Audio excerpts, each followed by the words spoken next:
and welcome to Dakar Daily and the final day of what has been an incredible journey. Stage 12 and the last challenge of this year's Dakar Rally. 455 kilometres in total, 225 special stage. So we're nowhere near done yet. A chain of sand dunes lies in wait, and of course navigation is key as well. Let's kick off the action with the trucks.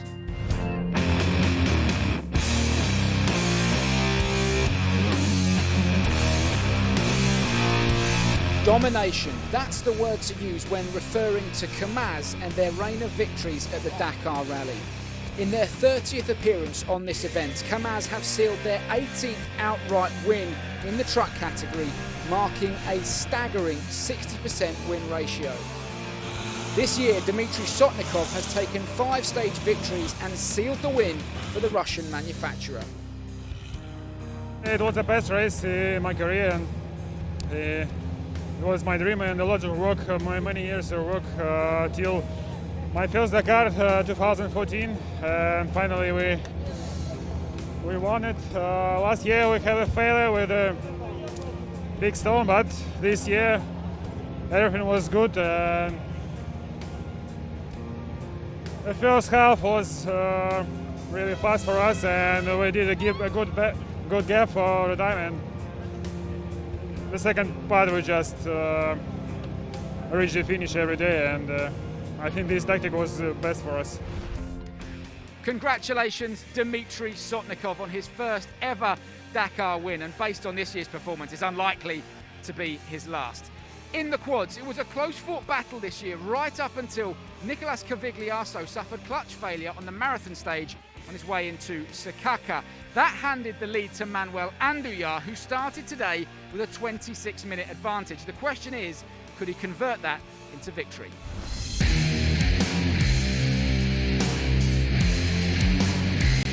For Andújar, today was all about maintaining his lead, looking after the quad and ensuring that his navigation was on point. No need for a stage victory today. That accolade went to Pablo Capetti. Instead, second fastest through was plenty enough to secure the win for Manuel Andújar here in Saudi Arabia.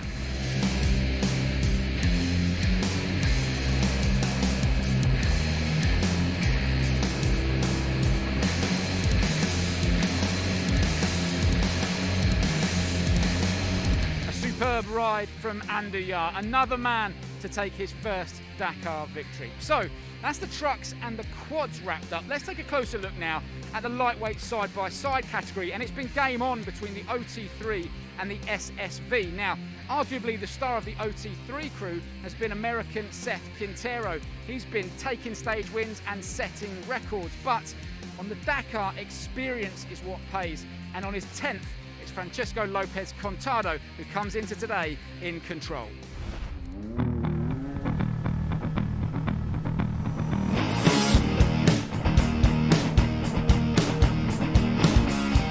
On performance alone, there has been little to choose between the OT3 and the SSV this year, but each with its own unique abilities has had advantages at certain stages throughout this year's rally.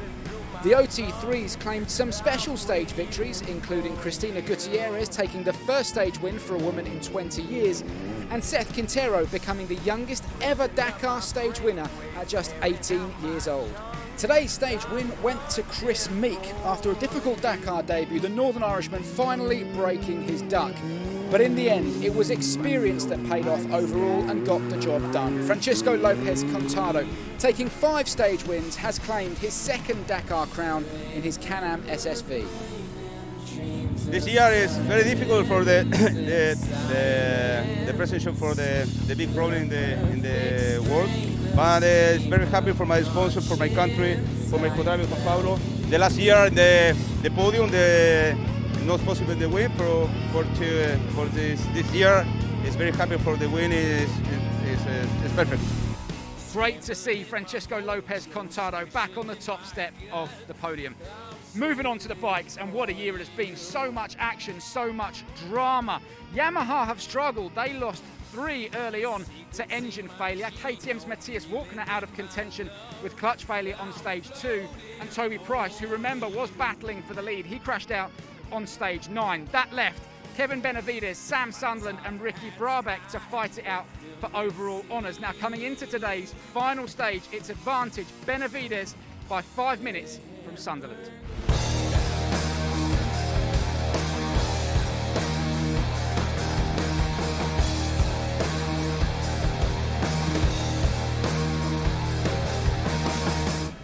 With a narrow lead for Benavides, it was all about keeping things calm and measured for the final 200 kilometres today.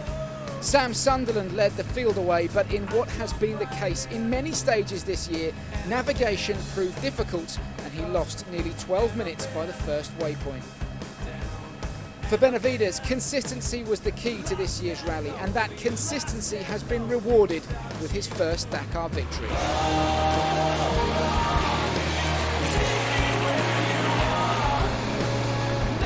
The stage win went to Ricky Brabeck, with Benavides following him home on the timesheets to secure the outright win. Winner of stage 5 and stage 9, the Honda rider has weathered the storm of attrition and managed his results to ensure back-to-back Dakar wins, and its first one for the Japanese manufacturer since 1987.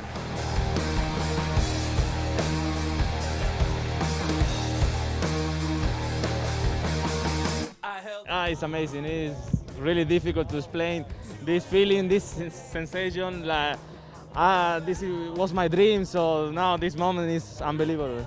So I am so happy. Also, the stage was really hard, a lot of tricky navigation, and also I had to open like 150 kilometers. So was a lot of nervous, but I was really focused to do my work, and yeah. It's true, now it's true. I am the first South American, so wow, it's amazing. Thank you so much. Thank you so much to all the people that also help to me, all the people support to me, and they send a lot of message and everything. So thank you so much. I am so happy, so happy.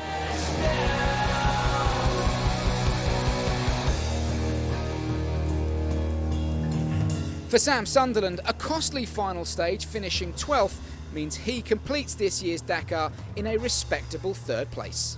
I did my best job, so I cannot be so disappointed. I tried so hard this morning and started off good, and then I couldn't find one WPC in the dunes, searching there for 10 minutes, and you know, it's like that. When you push the speed, the navigation comes down because it's this fine balance, and I knew today that I had to I had a big task ahead of me to open and finish in front of Ricky, and it was I tried my best, you know, and it wasn't possible, and I made a mistake with the navigation there, and but look, I'm super happy. I gave my best all the race, and I was the third best guy. The other guys did a great job, and congratulations to them. What a great race it's been in the bikes. It'll go down in history as one of the toughest on record. Congratulations, Kevin Benavides. That just leaves the cars. Now, it started out well for Carlos Sainz, but he got lost on stage 3, dropped half an hour, and since then it's been about Nasser Al-Attiyah and Stefan Petterhansel in the fight for the overall victory. Now, if Petterhansel can get it done today, it will mark a record-breaking 14th Dakar win.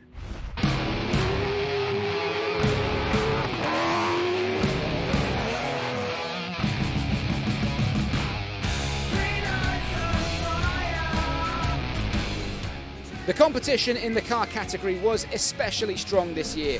New entries from the Bahrain Raid Extreme team with Sebastian Loeb at the forefront, but they struggled, the Frenchman eventually retiring. And as always, a fleet of overdrive prepared Toyota Hiluxes with Nasser Al-Attiyah leading the team.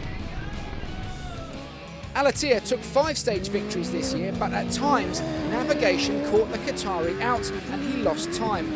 I am really quite happy, you know, what we did the second year in Dakar here in Saudi. Me and Matthew, I think we are very strong team, and we show we cannot really compete with the buggies, you know, because you know the buggies have a lot of advantage, you know, and from the tire, from the power of the engine and suspension. But I hope, you know, to come next year with the fair rule. Congratulations for Stefan, and he did really amazing job, you know. And yeah, I hope, you know, next year we are coming again to fight. As in the bikes, it was consistency for Mini Stefan Petterhansel and solid navigation from his new co-driver Edouard Boulanger that reaped the rewards. 30 times Petterhansel has competed in the Dakar, both on 2 wheels and 4. 6 wins on the bikes and now 8 wins in the cars. 14 times he has won the world's most grueling race.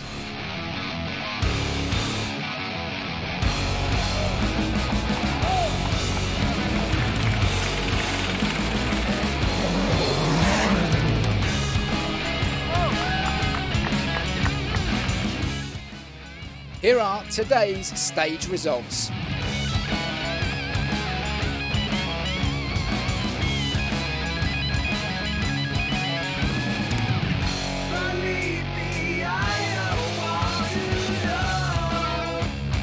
And here are the overall results of this year's Dakar Rally.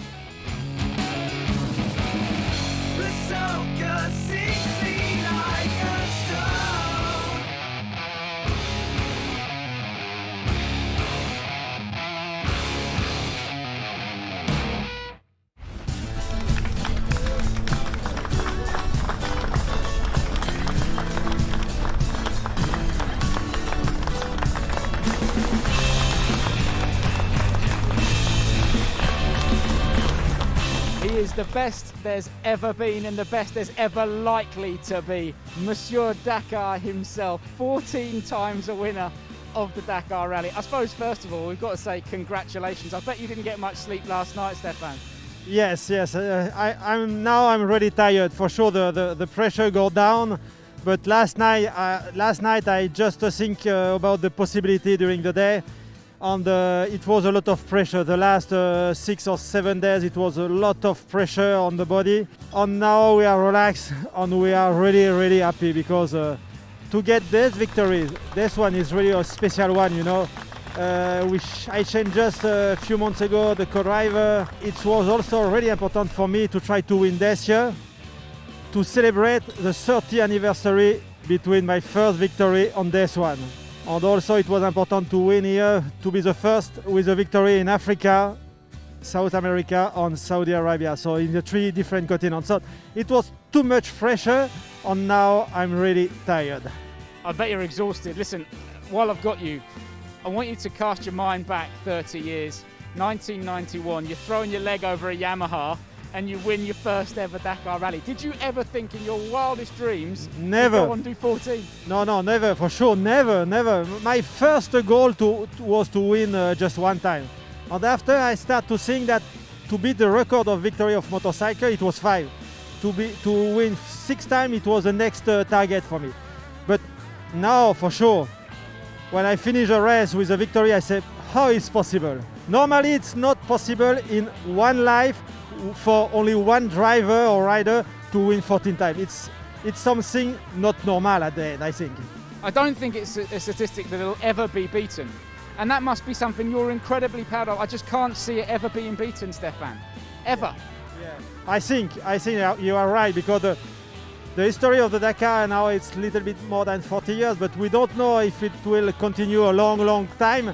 And at the end, to be at the top level during 30 years, I think it's not possible. And to be able also to win in 2 categories, it's not very simple, because there is not a lot of pilot, rider or driver did get the victory in the 2 categories. So I think all this record will be never beat, for sure. It's an incredible legacy to have. And listen, let's explore this year's Dakar Rally a little bit, shall we? Because for people at home, they don't realise that actually when you're leading the rally, there's more pressure on your shoulders than when you're chasing. Exactly. So you've had it tough for the last 10 stages. Yes, exact.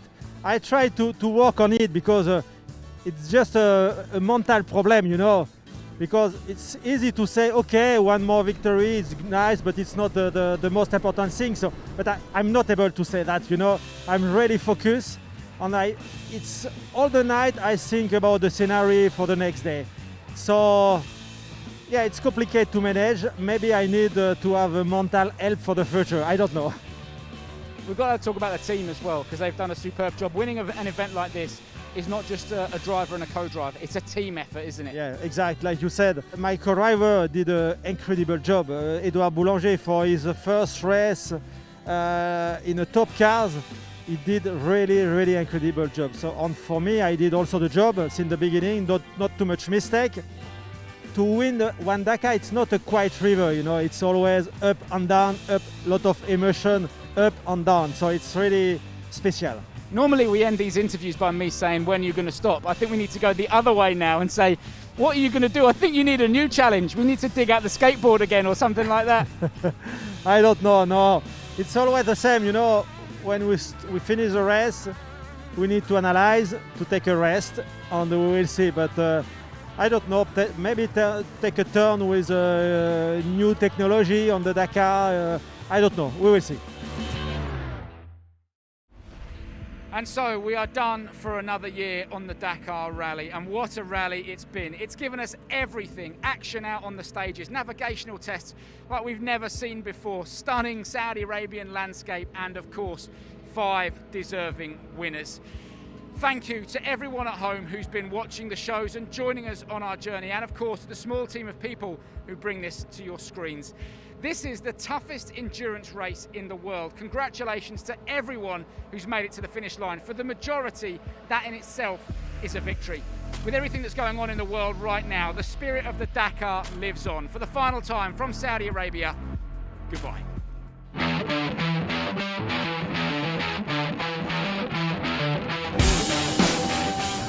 Hello and welcome to the Dakar Rally 2021. You've come to the right place right here on Red Bull TV. Dakar Daily will bring you the very best stage action, behind the scenes footage, features and interviews. Join us for the journey. It's going to be mega. This is what it looks like. I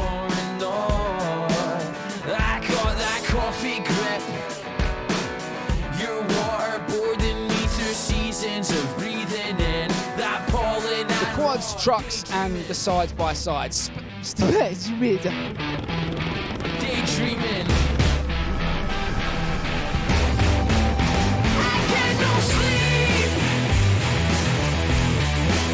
G'day guys, it's Toby Price here, rider for the Red Bull KTM Factory Rally team.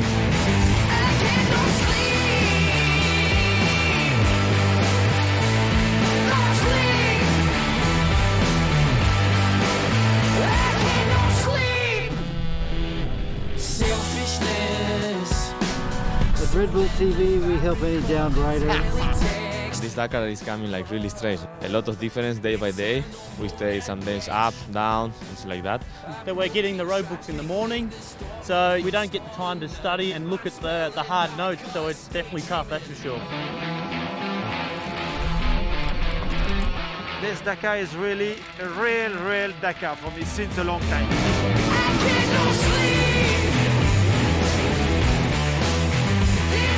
Okay, so that's everything on the airbag. Now let's see how it works.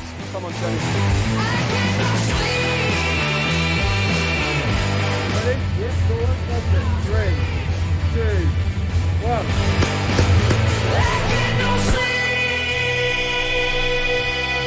I'll just give a bit of a knock and make sure that Sammy's not naked in here. Sammy, are you dressed? More or less? Okay, well we're good. Beautiful landscape, beautiful light. It's what I love to do.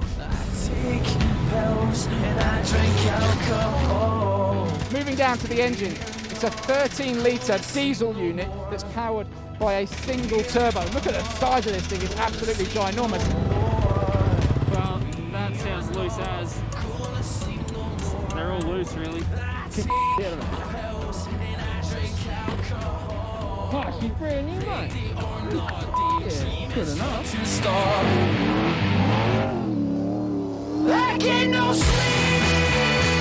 For me it's incredible because we are in the best team, with the best crew possible, and I am very happy to be here. I like that sense of excitement and danger, and unfortunately when you're on the wrong side of it, it's rough. Bubba gum shrimps.